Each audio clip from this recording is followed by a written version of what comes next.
끝없이 평평한 대지, 반복되는 하늘 아래 캐나다 서스케처원주의 그 단조로운 땅 속에는 지금 세계의 신경을 건드리는 무언가가 있다.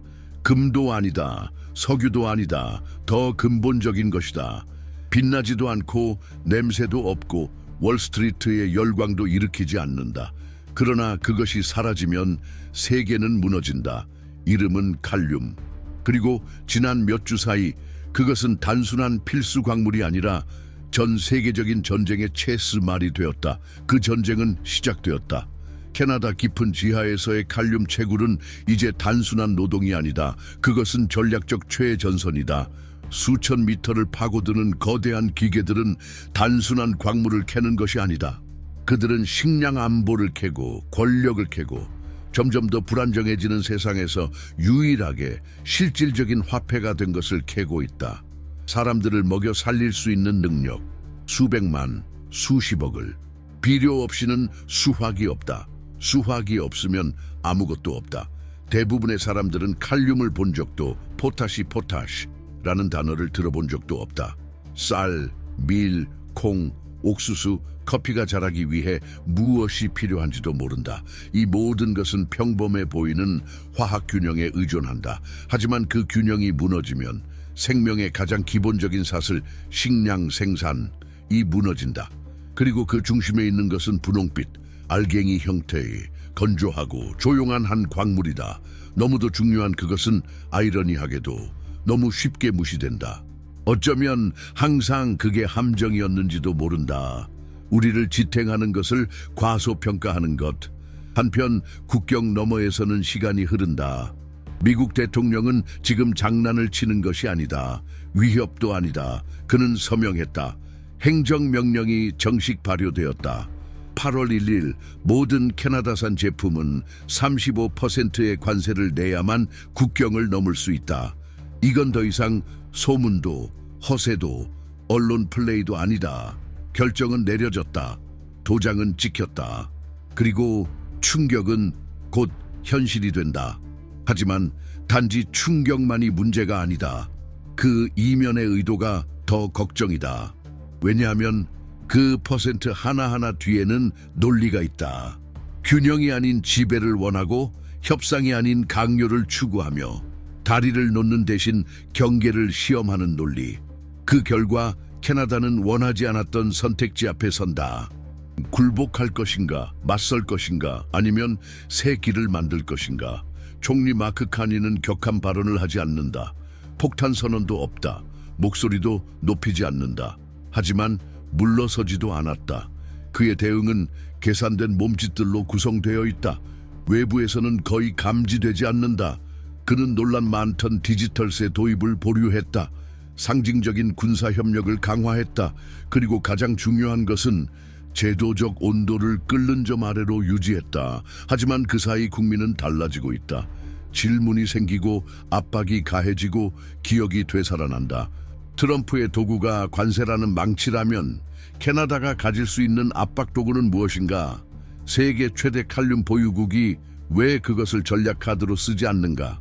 왜 단독적으로 동맹국을 표적으로 삼은 나라에 가장 귀중한 자원을 계속 공급해야 하는가?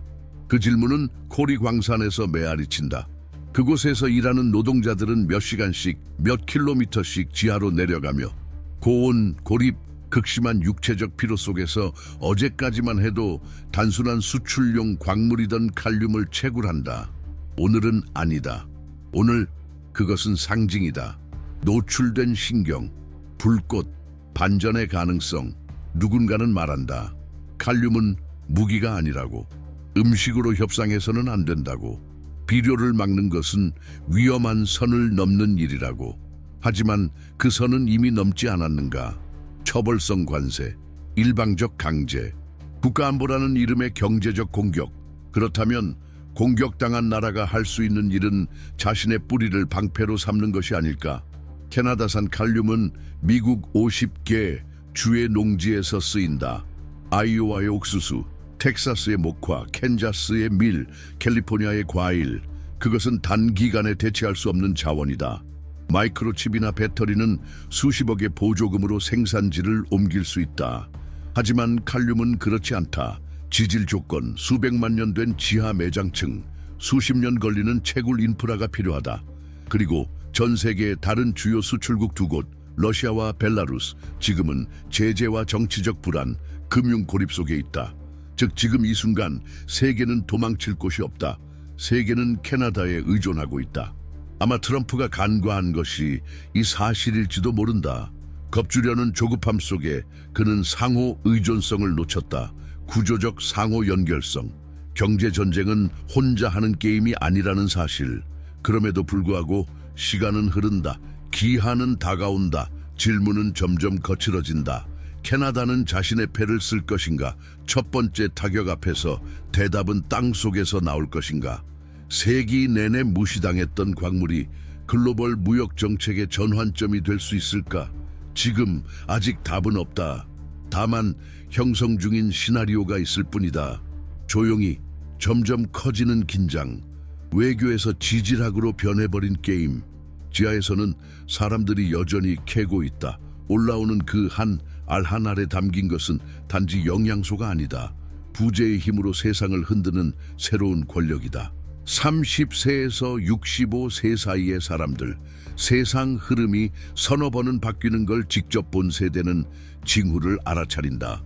달라진 마트 냄새, 킬로그램당 가격이 달라진 쌀 포장, 선반에 붙은 안내문, 재고 한정.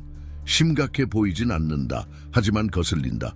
그리고 그 거슬림은 쌓여간다. 비료가 부족해지면 고통받는 건 농부만이 아니다.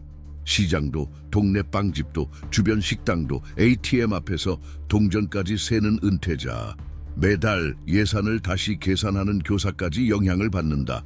위니펙의 가정, 퀘벡의 부엌, 서스케처원 전역의 가족 농장들에서 칼륨은 대화 주제가 아니다. 하지만 그 영향은 이미 곳곳에 퍼져 있다. 비싸진 빵, 작아진 토마토, 예상보다 이틀 빨리 떨어지는 우유, 아주 미묘하고 거의 보이지 않는 변화들. 하지만 끊임없이 반복된다. 그리고 누구나 속으로 안다. 식료품 값이 오르기 시작하면 문제가 단지 돈이 아니라는 걸. 그건 존재의 문제다. 음식은 사치가 아니다. 지속성이다.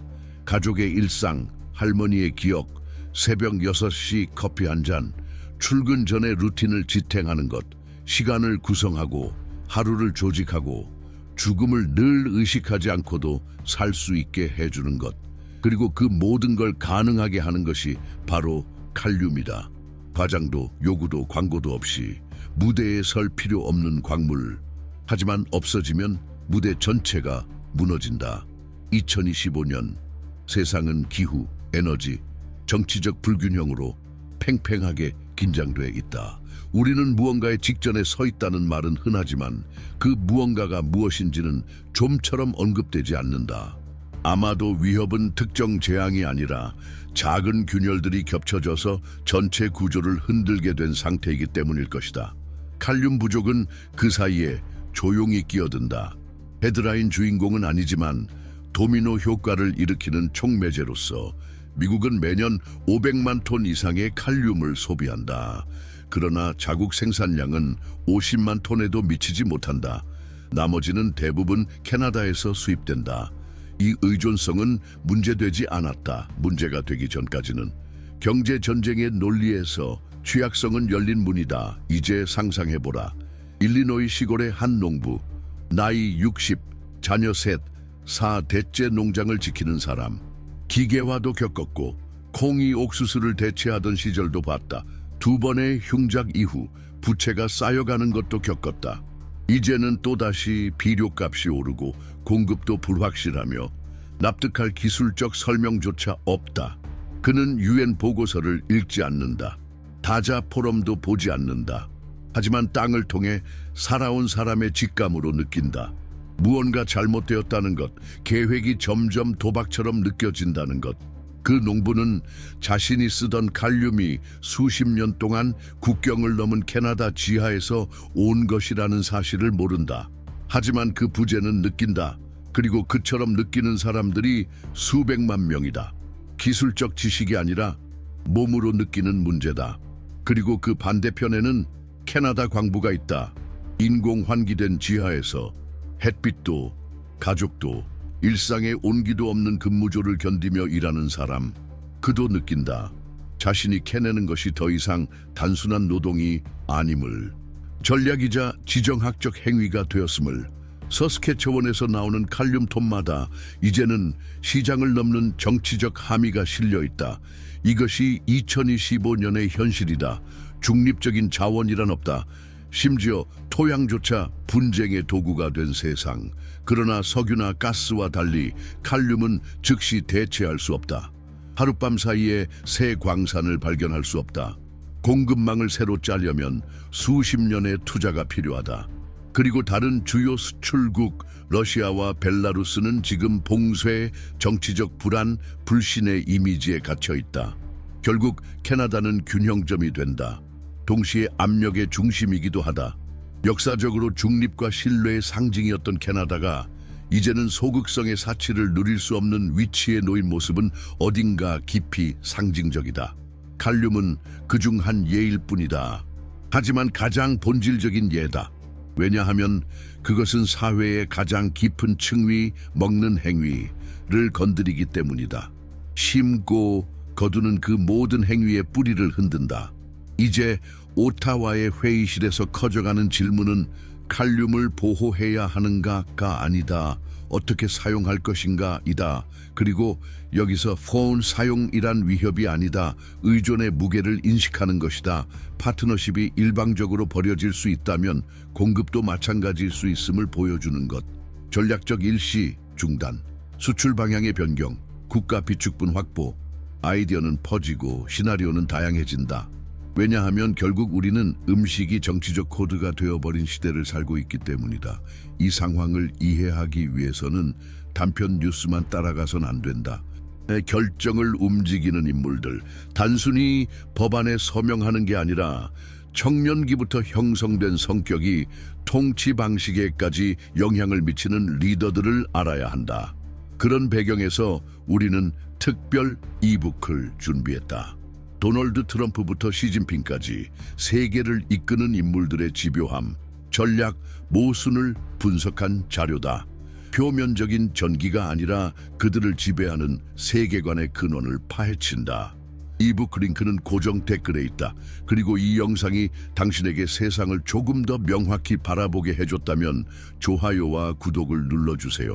그것이 우리가 더 깊고 의미 있는 콘텐츠를 계속 만들 수 있도록 도와줍니다. 그리고 언젠가 정말 부족해질 수 있는 것들에 대한 토론을 꺼지지 않게 지켜줍니다. 오타와에서 열린 국회의원들과 무역 분석가들의 비공식 회의들 속에서 분위기가 바뀌었다. 이전에는 신중함이었던 것이 이제는 계산이 되었다. 수치는 테이블 위에 올라와 있다. 미국으로의 칼륨 연간 수출액은 50억 달러에 달한다. 이 금액만으로도 이미 엄청난 규모다. 하지만 중요한 건 금액이 아니다. 영향력이다. 그 숫자는 단지 돈이 아니다. 그것은 생산, 농업 사이클, 농촌의 안정성, 인플레이션 통제를 의미한다. 보다 단호한 조치를 요구하는 이들이 캐나다가 그 가치를 위험에 처하게 하자고 말할 때 그들이 요청하는 것은 단순한 대응이 아니다. 서사의 전복이다. 왜 우리는 그토록 중요한 자원의 열쇠를 쥐고 있으면서 처벌의 논리를 받아들여야 하는가? 왜 수백만 헥타르의 미국 농지를 지탱하는 칼륨을 계속 제공하면서도 다자간 협정에서는 적처럼 취급받고 관세의 대상이 되며 공공 캠페인에서 폄하되어야 하는가?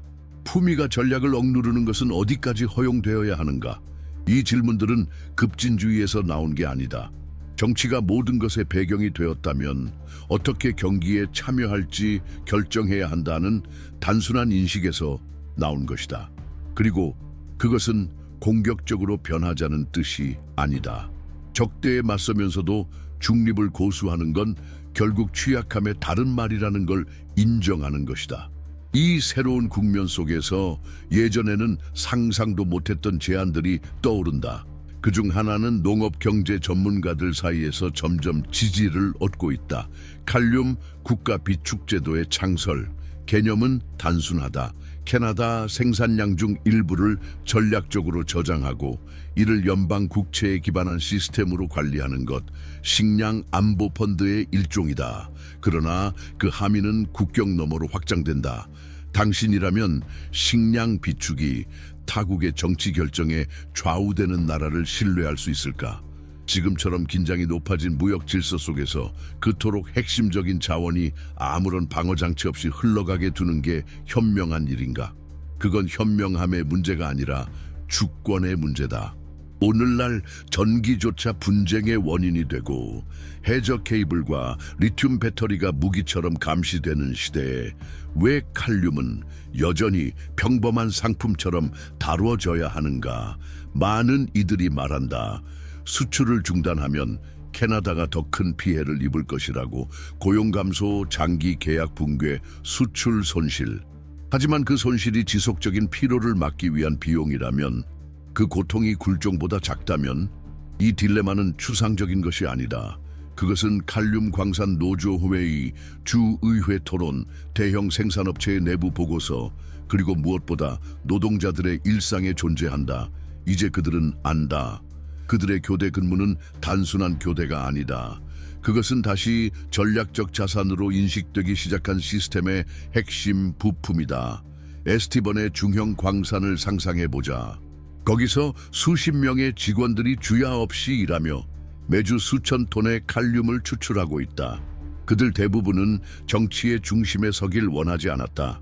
그저 안정된 일자리, 덜 불안한 삶, 품위 있는 은퇴를 원했을 뿐이다. 하지만 그들의 손에서 나오는 것이 이제 장관들의 회의 안건이 되었고 외교적 갈등의 축, 전 세계 불안정의 요소가 되었다. 그들이 원한 것은 아니다. 하지만 현실이 다가왔다. 그리고 함께 찾아온 것은 자부심과 불안이 뒤섞인 감정이다. 필수적이라는 건 곧 가치를 지닌 동시에 표적이 된다는 것. 한편 미국 농민들은 정반대의 현실에 있다. 그들은 소비의 최전선에 있다. 광부들의 얼굴은 보지 못한다. 영수증, 납기일, 작물에 미치는 영향만 본다. 문제가 생기면 그들은 출처를 탓하지 않는다. 시스템을 탓한다. 하지만 이번엔 그 시스템은 얼굴을 갖는다. 방향을 갖는다. 그리고 이제 너무 취약하다는 사실이 인식되기 시작한다. 그렇다면 캐나다가 아무것도 하지 않으면, 관세에도 불구하고 계속 칼륨을 보내면 그것이 세계에 전달하는 메시지는 무엇인가? 어떤 전례를 만드는가? 제도화된 공격 앞에서의 수동성은 위험한 교육이다. 그것은 안정성은 곧 약점으로 간주될 수 있다는 걸 가르친다. 신뢰도가 높은 나라일수록 더 쉽게 이용당한다는 걸 가르친다. 어쩌면 이것이 가장 받아들이기 힘든 교훈일지 모른다. 캐나다는 수십 년간 신뢰의 아이콘이었다. 모든 이의 파트너, 분쟁의 중재자, 해결의 주최국이었다. 하지만 이제 신뢰받는다는 건 다른 의미를 갖는다. 자신의 한계를 명확히 인식하는 것, 외교가 체념과 혼동되지 않아야 함을 아는 것, 상호성이 없는 대화는 독백이라는 것. 이러한 맥락 속에서 일부 기술 관료들은 새로운 압박 방식을 제안한다. 직접적인 수출 금지 대신 점진적 방향 전환, 계약 일부를 다른 시장으로 돌리고 물류 사유로 공급을 줄이며 기술적 이유로 납품을 지연시키는 방식. 공식적으로는 누구도 전략적 조치라고 말하지 않을 것이다. 하지만 모두가 이해할 것이다. 그리고 그 효과는 똑같을 것이다. 변동성, 가격 상승, 미국 내 불안정. 지난 세기 대부분 동안 캐나다의 석유는 예측 가능한 경로를 따랐다. 엘버타 주의 매장지에서 시작해 국경을 넘어 미국 정유소로 향하는 길. 가장 빠르고 가장 짧고 가장 저렴한 길이었다. 하지만 동시에 가장 의존적인 길이기도 했다. 캐나다 에너지 시설에서 나오는 석유의 97%가 남쪽 이웃 국가로 곧장 향했다. 이건 단순한 통계가 아니었다. 보이지 않는 복종의 형태였다. 너무나 잘 윤활된 기계처럼 누구도 건드릴 생각조차 하지 않았다. 그러나 상상할 수 없던 일이 벌어졌다. 송유관들이 재평가되기 시작했다. 말이 아니라 실제 움직임으로. 오랫동안 서랍 속에 잠들어 있던 동서에너지 회랑 프로젝트가 갑자기 힘을 얻었다. 허가가 가속화되었고 긴급 자금이 풀리고 아시아 기업들과의 비공식 파트너십도 조용히 맺어졌다. 그리고 소란 없이 첫 석유 배럴들이 다른 방향으로 흐르기 시작했다.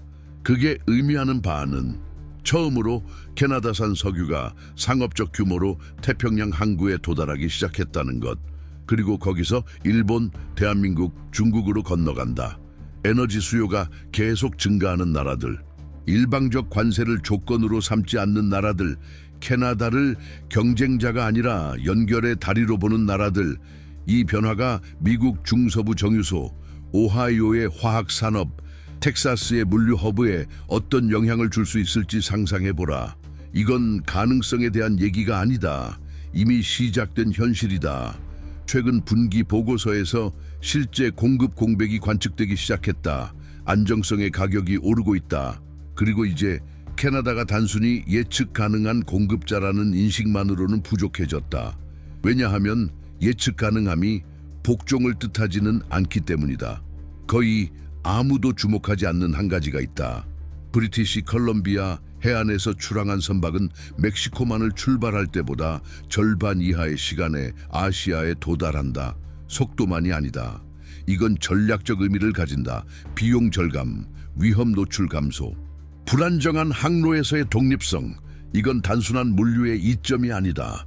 효율이라는 이름의 자율성이다. 그렇다면 이 변화는 지속 가능할까? 캐나다는 이런 새로운 야망을 감당할 만큼 충분한 생산량이 있을까? 아시아는 서구권의 오른팔이었던 나라에 의존하고 싶은 걸까? 이 질문들이 지금 워싱턴 외교가를 불편하게 하고 대기업 CEO들이 계약을 재고하게 만든다. 왜냐하면 여기서 걸려 있는 것은 단순한 에너지가 아니다. 흐름의 재편이다. 한번 시작되면 되돌리기 어려운 변화. 장기 계약들은 재협상 중이고 액화시설들은 확장 가능성까지 고려해 설계 중이며 유럽과의 파트너십 논의도 매 라운드마다 심화되고 있다. 지정학적 풍경은 지금 탱크가 아니라 지도와 그래프로 다시 그려지고 있다. 한편 캐나다 국내에서도 변화가 감지된다.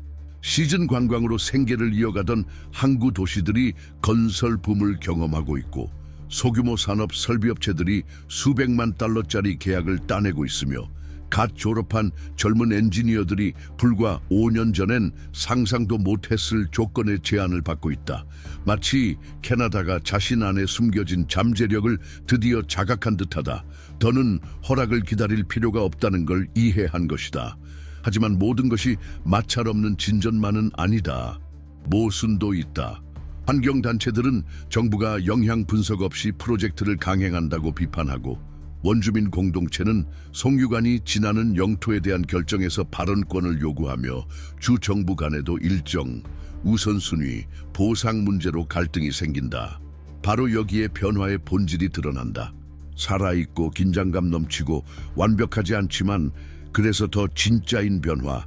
그럼에도 불구하고 그 추진력은 계속된다. 왜냐하면 오랜만에 캐나다가 스스로의 위치를 방어적으로만 보지 않기 시작했기 때문이다.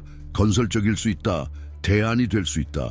어쩌면 권력이 집중될 때마다 생기는 혼돈에 대한 해독제일 수도 있다. 이건 이론이 아니다. 이미 진행 중인 변환, 소리치지 않지만 멈추지 않는 변화. 그리고 이제 그 변화는 누가 누구에게 의존하는가에 대한 기존 서사를 정면으로 흔든다. 결국 2025년의 세계에서 태평양에 직접 연결되어 있고 청정 에너지가 확장 중인 나라를 더 이상 조연으로만 취급할 수는 없다. 이번 달부터 캐나다는 철강 수입에 대해 엄격한 쿼터 제도를 시행한다. 자유무역협정이 없는 국가들에 대해서는 전년도 수입량의 50%까지만 허용되고 이를 초과할 경우 50%의 추가 관세가 부과된다. 무역 파트너국은 상한이 100%로 올라가지만 벌칙은 그대로 유지된다. 중국산 제품은 다른 나라에서 가공되었더라도 강력한 제한을 받게 된다. 이상하지 않은가? 늘 수동적이라고 비난받던 나라가 사실은 자신의 시장을 다시 쓰고 있는 것이다. 그리고 그건 단순한 기술적 수정이 아니다. 사고방식의 전환이다. 처음으로 캐나다산 철강은 모든 국가 주요 공공사업에 의무적으로 우선 사용된다. 교량, 발전소, 공공주택, 국방계약까지 포함된다. 앞으로 캐나다를 짓는 것은 캐나다산 자재로 지어진다. 이 말은 캐나다가 더 이상 국제무역의 균형에 자국 구조적 안보를 맡기지 않겠다는 선언이다. 오늘날 주권이란 병원 기초에 무엇이 깔리는가, 철도에 어떤 강철이 쓰이는가에서 시작된다. 그리고 비용은 분명 존재한다. 하지만 아무것도 하지 않는 비용이 더 크다는 사실이 드러나고 있다. 지난 6개월간 철강 부문에서 1만 개 이상의 일자리가 직접적으로 영향을 받았다. 연방정부는 7천만 달러를 직업 전환 프로그램에 긴급 투입했다. 기술 교육, 심리적 지원, 지역 이동, 재시작 지원. 하지만 이건 자선이 아니다. 전략이다. 왜냐하면 지금 진행 중인 건 과거를 구하는 시도가 아니라 더 단단한 미래를 만드는 경쟁이기 때문이다. 예를 들어 한때 철강의 대명사였던 해밀턴에서는 새로운 변화가 시작되고 있다. 가동률이 절반이었던 한 철강 공장이 공공민간 합작으로 3억 달러의 투자를 받아 생산 라인을 현대화하고 있다. 목표는 풍력 터빈용 특수 합금, 기후 회복력 공사용 구조 자재, 저탄소 차량 부품. 이제 철강은 새로운 세기와 대화해야 한다. 국가 반대편 프린스 조지에서는 오래된 주물 공장이 전환 중이다. 맞춤형 부품을 생산할 예정이다. 하지만 미국용이 아니다. 스칸디나비아, 일본, 인도로 수출된다. 지도는 바뀌고 있다. 선박의 항로뿐 아니라 신뢰의 목적지도 바뀌고 있다. 한 번쯤 생각해 본 적 있는가? 독립은 어떻게 만들어지는가? 광장에서 구호를 외친다고 되는 것이 아니다. 엑셀을 정리하는 것이다. 계약을 다시 쓰는 것이다. 작은 결정을 쌓아가며 두려움보다 명확한 방향을 가진 나라를 설계하는 것. 만약 문이 닫혀도 걸어갈 길이 남아있도록 만드는 것이다. 미국의 관세 정책에 대한 캐나다의 반응은 분노가 아니라 설계였다. 전략은 복수가 아니라 대체였다. 그리고 그 과정을 통해 드러난 것은 단순한 경제 회복력이 아니다. 하지만 모두가 이 길에 만족하는 것은 아니다. 비용 상승에 대한 기업들의 불만, 실업 방지를 위해 시기가 너무 늦은 것 아니냐는 노조의 우려, 새로운 생산에서 지속 가능성을 요구하는 환경단체의 압박. 이들은 옳다. 모든 진짜 변화에는 모순이 따른다. 모든 장기 계획은 조정과 경청이 필요하다. 합의척하는 것이 아니라 움직임을 유지하는 것이 핵심이다. 그리고 이 움직임은 산업에만 머물지 않는다. 기술학교, 대학, 혁신공모, 브라질리아의 복도까지 번진다. 전략혁신기금에서 10억 달러가 투입될 예정이다. 단지 일자리를 지키는 것이 아니다. 일의 본질 자체를 바꾸는 것이다. 한 세대 전체가 이렇게 자라왔다. 캐나다는 원자재는 강하지만 부가가치는 약하다. 하지만 이제 그 세대가 고정밀 아병이를 만들고 금속 기술을 수출하고 극지방용 산업 로봇을 조정하고 있다. 한때는 한계였던 것이 이제는 추진력이 되었다. 이런 재편은 낙관에서 오지 않는다. 긴박감에서 태어난다. 그리고 결국 이 모든 것은 한 가지 질문으로 귀결된다. 왜 캐나다는 이걸 더 일찍 하지 않았을까? 어쩌면 답은 캐나다, 일본, 독일 같은 제도적 신뢰를 중시하는 나라들의 습관에 있다. 무역, 동맹, 국제 규칙의 논리에 대한 신뢰. 그러나 그 신뢰가 일방적 관세, 정치적 협박, 강압적 주기로 깨질 때 변하는 것은 단지 외교 정책이 아니다. 본능이 바뀐다. 이제 우리는 더 절실히 알아야 한다. 그 신뢰를 존중할지 깨뜨릴지 선택하는 리더들이 누구인가? 어떤 비전이 그들을 움직이는가? 어떤 트라우마, 야망, 분노가 그들의 초기 정치에 담겨 있었는가? 그래서 도널드 트럼프, 시진핑 같은 인물들의 궤적을 이해하는 것은 단순한 호기심이 아니라 하나의 도구다. 우리가 준비한 독점 이북에서는 그들의 정치 입문기, 숨겨진 결정들, 반복되는 패턴들을 분석했다. 지금의 세계를 해석하려면 그 세계를 움직이는 사람들의 기원을 이해해야 한다. 이북 링크는 고정 댓글에서 확인할 수 있습니다. 만약 당신이 지금껏 안정이라고 믿어온 모든 것이 사실은 잠시 갈등이 멈춘 상태에 불과하다면, 만약 당신이 정상이라 부르는 삶이 사실은 두 번의 충격 사이에 낀 간극이라면, 오랫동안 캐나다는 이렇게 믿었다. 절제만 지키면 된다. 조약을 존중하고 다자 의무를 이행하면 상대도 그렇게 해줄 것이다. 이 믿음은 수많은 외교관, 장관, 시민들을 길렀다. 편안했다. 거의 위안 같았다. 그러나 어쩌면 이 모든 건 집단적인 착각이었을지도 모른다. 왜냐하면 지금 8월 1일의 시한이 다가오면서 의심은 사라지고 고통스러운 명확함만이 남았다. 캐나다산 모든 제품에 대해 35%의 관세가 예정되어 있다. 문서로 명시되어 있고 서명되었으며 등록까지 마쳤다. 이건 선거용 위협이 아니다. 캠페인 수사도 아니다. 이건 사실이다.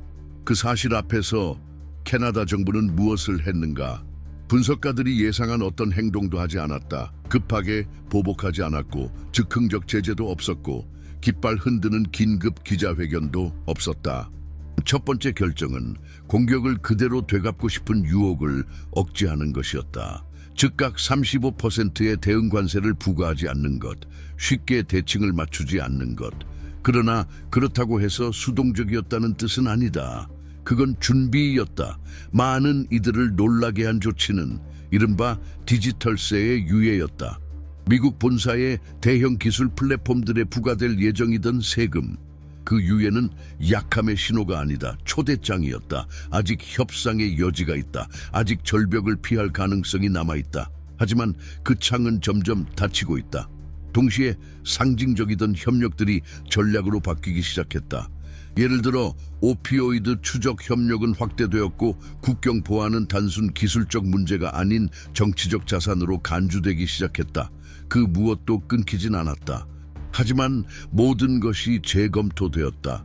새로운 관계의 경계에 설 때 작은 디테일도 무게를 갖는다. 그렇다면 왜 직접적인 보복을 하지 않는가? 왜 똑같은 강도로 대응하지 않는가? 어쩌면 캐나다는 이렇게 이해했는지도 모른다. 일부 전략에 맞서 가장 효과적인 응답은 반영이 아니라 전환이다. 그리고 여기서 말하는 전환이란 무엇에 계속 투자할 가치가 있는지, 어디서 방향을 틀어야 하는지를 선택하는 것이다. 그래서 오타와의 회의실들에서는 한 가지 제안이 힘을 얻고 있다. 모든 다리를 끊지 말고 남길 다리들의 높이를 낮추자. 그 말은 선별적 관세를 도입하되 8%에서 10% 사이의 범위로 설정하고 자동차, 에너지, 전략 광물 같은 핵심 분야에는 명확한 예외를 두는 것이다. 이는 상업적 관계의 재보정이다. 상호 이익이 있는 곳은 흐름을 유지하고 악용이 있는 곳은 산소를 차단하는 것이다. 이 제안은 대결에서 이기려는 것이 아니다. 존엄을 지키며 살아남으려는 것이다. 최근 몇 년 동안 배운 교훈은 명확하다. 무역전쟁에서 아무도 상처 없이 빠져나오지 못한다. 그러나 덜 의존적인 채로 나오는 사람은 있다. 그리고 바로 여기가 가장 민감한 지점이다. 왜냐하면 많은 이들에게 지금 벌어지고 있는 싸움은 상품 가격이 아니라 하나의 이념에 관한 것이다. 캐나다와 미국은 자연스러운 동맹국, 때려야 뗄 수 없는 형제와 같다는 생각. 하지만 가장 오래된 생각조차도 도전받아야 한다. 현 미국 행정부 해서는 어느 나라도 보복 없이 협상에 성공한 적이 없다. 역사적 동맹도, 신뢰받던 무역 파트너도, 수많은 양보를 했던 이들조차도 미국 대통령의 레토릭은 분명하다. 복종을 협정으로 포장해서 받아들이든가 아니면 그에 따른 결과를 감수하라. 그리고 모든 문이 손실로 향할 때 유일한 탈출구는 스스로 새로운 문을 만드는 것뿐이다. 지금의 선택은 단순한 정부 계획이 아니다. 재정 목표로 환산되지도 않고 엑셀 도구로 계산되지도 않는다. 이 선택은 오래된 불편함에서 태어났다. 수십 년에 걸쳐 들러리로 취급받는 순간을 감지하게 된 집단 기억에서 나왔다. 그리고 마침내 이렇게 말하기로 한 것이다. 이제 그만. 이 결정은 뉴스 헤드라인에 잡히지 않는 작은 디테일 속에서 드러난다. 자신의 땅을 다시 믿고 싶어하는 농부의 눈빛에서 예전엔 떠나기만 하던 고향에 돌아와 투자하기로 한 사람의 결심에서 오랜만에 내 이야기도 중요하다고 느끼는 사람들의 미소에서 그 징후는 나타난다. 설명받지 않아도 정당화되지 않아도 되는 자리를 마침내 얻은 사람들. 이 변화는 즉각적이지 않았다. 저항도 있었고 실수도 있었고 망설임도 있었다. 하지만 이 과정에는 그 어떤 국제협정도 가르쳐주지 못하는 무언가가 있었다. 집단 의식의 각성, 멀리서 일방적으로 내려온 결정들에 더 이상 주변부로서 복종하지 않겠다는 조용하지만 거대한 충동, 그리고 그것은 모든 것을 바꾼다. 누가 무엇을 결정하는가의 논리를 바꾸고 협상의 어조를 바꾸고 자원의 흐름을 바꾸고 무역 경로와 전략적 연결, 한 나라의 우선순위를 완전히 새롭게 정렬시킨다. 왜냐하면 존중은 복종에서 나오지 않는다. 그건 흔들림 없는 태도에서 나온다. 이 전환은 일상 속 작은 행동들에서 나타난다.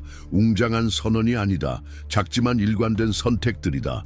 가까운 사람에게서 물건을 사고, 지역 회의에 앉아 발언하고, 당연했던 규칙을 질문하고, 공정한 교환, 직접적인 대화, 공동 생산의 가치를 다시 발견하는 것. 왜냐하면 지금 우리가 겪고 있는 변화는 단순한 경제적 변화가 아니다. 감정적이고 상징적이며 문화적인 변화다. 의존으로 병든 관계를 치유하는 과정이다. 하지만 분명히 해두자. 이건 세계로부터의 고립이 아니다. 전혀 아니다. 캐나다는 멀어지는 것이 아니라 입장을 다시 세우고 있다. 보이지 않는 벽이 아니라 단단한 다리를 함께 짓자고 말하고 있다. 복종을 전제로 한 협정이 아니라 상호 존중이 있는 협력을 원한다. 그래서 지금 유럽과의 대화, 아프리카 국가들, 아시아 및 라틴 아메리카와의 협력 강화는 플랜 B가 아니다. 더 넓고 더 윤리적이며 더 지속 가능한 길을 택한 것이다. 명확한 시야를 가진 자는 허락이 필요 없다. 그는 단지 지평이 필요할 뿐이다. 그리고 만약 당신이 이 7개의 여정을 함께 걸어왔다면 이미 눈치챘을 것이다. 여기서 말하고 있는 것은 단순한 무역 반전이 아니다. 이건 재탄생의 과정이다. 외부의 압박에 위축되지 않고 두려움으로 반응하지 않고 깊이 있는 응답을 선택한 한 국가의 순간, 위로만 성장하지 않고 안으로 옆으로 자라나는 변화. 새로운 뿌리를 내리고 자기 손으로 열매를 맺는 성장. 이런 성장은 위기로 무너지지 않는다. 왜냐하면 그건 존엄에서 태어났기 때문이다. 그리고 이 모든 여정이 당신에게 의미로 다가왔다면, 당신의 이야기와 어딘가 겹쳤다면 지금 작은 행동 하나를 부탁드린다. 채널을 구독해 주세요. 우리는 숫자가 아닌 연결을 위해 이 작업을 계속하고 있습니다. 댓글로 남겨주세요. 당신을 울린 문장, 당신을 멈춰 세운 순간, 당신이 이 이야기에서 가져가고 싶은 생각, 그리고 이 영상이 당신 안에 무언가를 건드렸다면 좋아요 한번 눌러주세요. 그 한 번의 클릭이 당신의 지성과 감성, 그리고 용기를 존중하는 이야기가 아직도 가치 있다는 증거가 됩니다. 감사합니다. 진심으로 여기까지 함께 걸어주셔서 다음 여정에서 다시 만나요.